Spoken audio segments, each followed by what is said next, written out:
Ace kind of just, you left with Ace in survival and she didn't come back to 1996 movies. What do you think happened to Ace?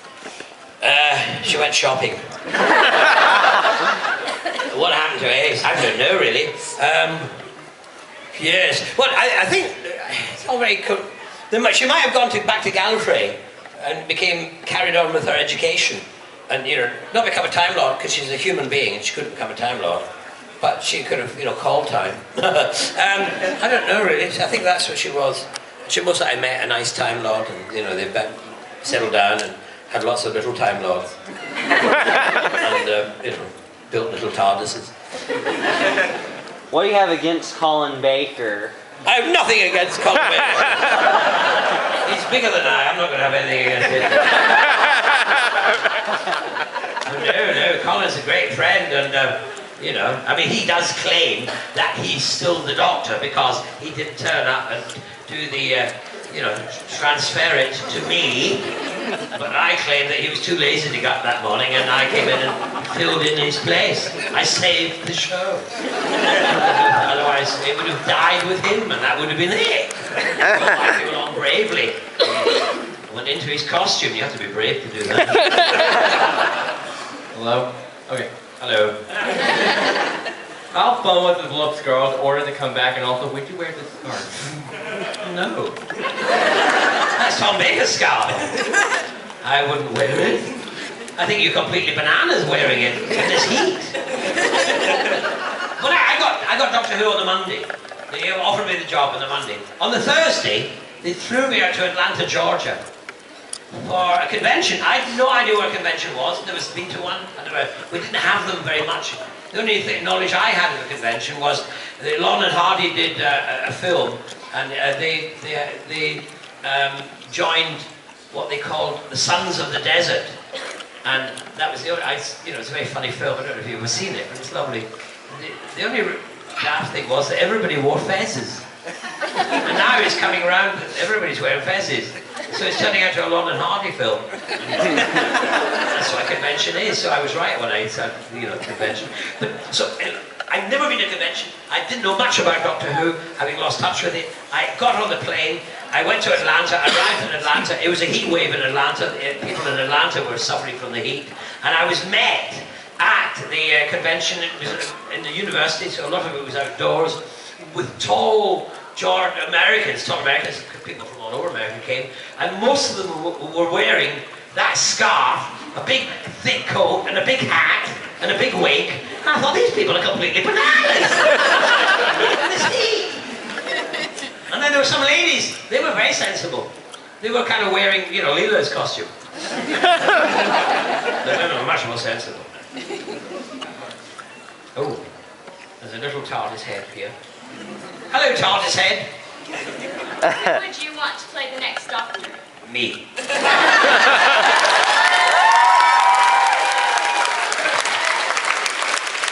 back the ancient Doctors.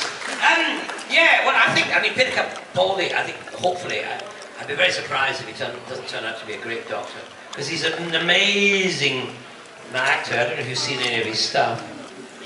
Some of it, yeah. Most likely the air will be blue inside the TARDIS, won't it? You want to ask me a question? Sorry to discombobulate you. I like that word, discombobulate. With all the deep philosophical ideas that are in Doctor Who, kind of like the morality with regeneration, so which kind of ones kind of stuck with you while you were on the show, or that were in future shows? Deep philosophical. Stuck with me. Well, I don't know. I tried to bring my philosophy to it, which was that I didn't think the Doctor would do violence. He came from another planet, and as far as he was concerned, violence was a human weakness, not a human strength, and that you had to use your brain to solve the problem. I was surprised when I looked at some of the earlier DVD, not videos they were in those days, of the other Doctors, and they were hitting people and doing things and blowing them up. That really surprised me, because I had this belief from I watched Patrick Troughton, I don't know, the years, can't remember all the details, but I had the impression that it was about a man of peace, really. So that was my philosophy, was to try and do that. I didn't want it to have you have to have violence in entertainment anyway, sadly, but you have to. And that's where Ace came in with her, explosive devices. I remember we were doing the one with the Daleks, and they gave me a bazooka.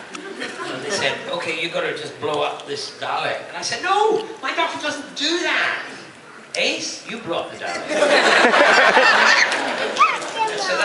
But that was my thing, and it still is my thing that the doctor shouldn't. He should be above violence. Hello. Of course, there was one of my stories. Sorry, there was one of my stories where he battles with himself because he's becoming infected by violence. If you know what I mean. I think that was Battlefield. It was a scene where I'm having terrible problems. Because if we live like animals, we die like animals. I think that's one of my. I said something about that. How many sweater vests did you use? How many sweater vests do I use? You mean the question mark thing? I think there were about 3 of them, really. There was always 3 of everything. For filming reasons, they got wet. I fell in a river once and had to be redressed for other stuff. So yeah, there's about 3 of them. Yeah. Very hot they were. As a teacher, I teach English, history, and science.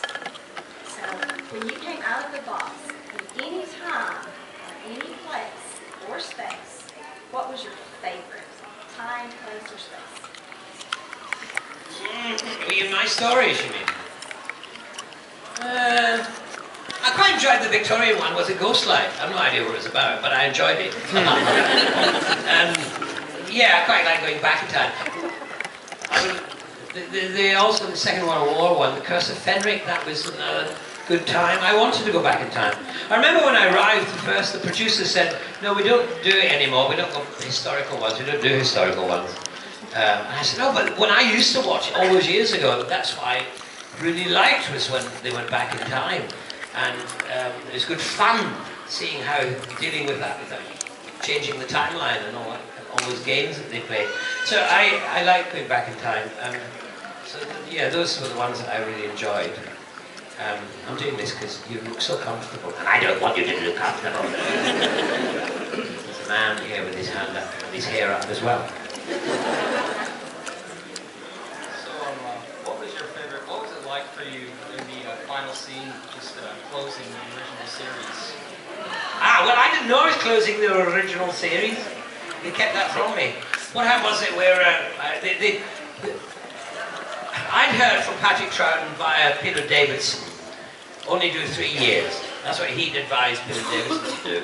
And Peter Davidson has told me that. And as Patrick Troughton was my doctor, I thought, well, I'll only do 3 years. So in my head, I was only going to do 3 years. And then and the second year, the producer came to me and said, listen, we want to do a 4th year. And we want to extend the filming. And in a way, that was really nice, because it was obviously taking off. It was slowly coming back. And they were kind of beginning to think it might run longer. And because you did feel unloved a lot of the time at the BBC when we were making it. Anyway, I said, well, I only thought I'd do 3 years. And he said, well, if you don't agree to do the 4th one, you won't do a 3rd. I went, okay. I'll do a 4th one. So I got my head around the idea that I was going to do a 4th season. And I quite liked the idea after a while. I convinced myself it would be great to do. So it was very disappointing to learn that it was being put into hiatus after all of that. So when I did the very last speech, I think it was what was it? Survival. Is that the one in Survival? Yeah. That was just given to me at the last minute and said, learn that, we'll do this. I just thought it was just a kind of end of series speech. It was later, I got a phone call a few months later from the producer, John Nathan Turner, and he said, hello, Sylvester. He said, listen, I've just phoned you up to tell you I sent you a letter. I said, oh, thank you. He said, I may as well tell you what's in the letter. And I thought, well, why send the letter? Anyway, he told me what was in the letter, which was, BBC, I would decide to put into hiatus, and, we aren't going to do a 4th season yet.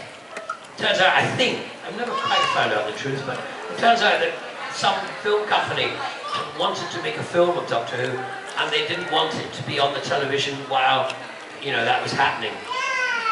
Yeah, that's true. And so That was why it was taken off, really. It was supposed to come back later, but then they forgot. The film never happened, and, you know, that's how it happened, really.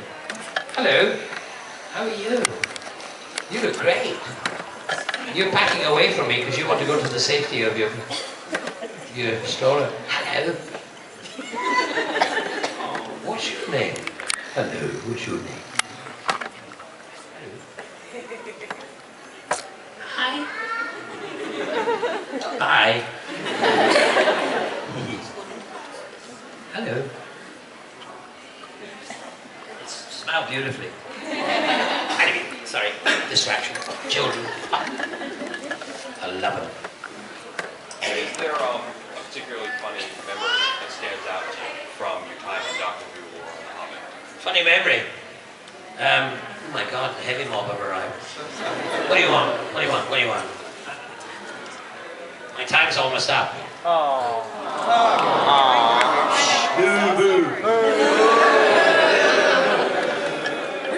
We're just letting you all know. Okay, you let me know. Yeah. Photo op is next. So one-on-one time with him. Yeah. So don't One-on-one do us too photos, much. and we'll form a line. And after that, the autograph session, correct? Yeah. Don't ask me. Autographs will be outside. The line will be formed in here. We'll let people out one at a time to get autographs.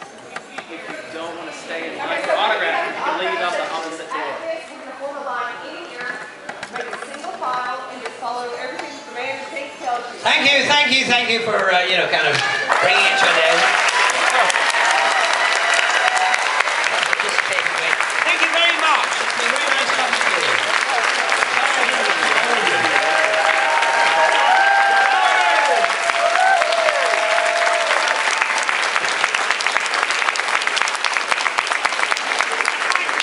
Ha ha ha.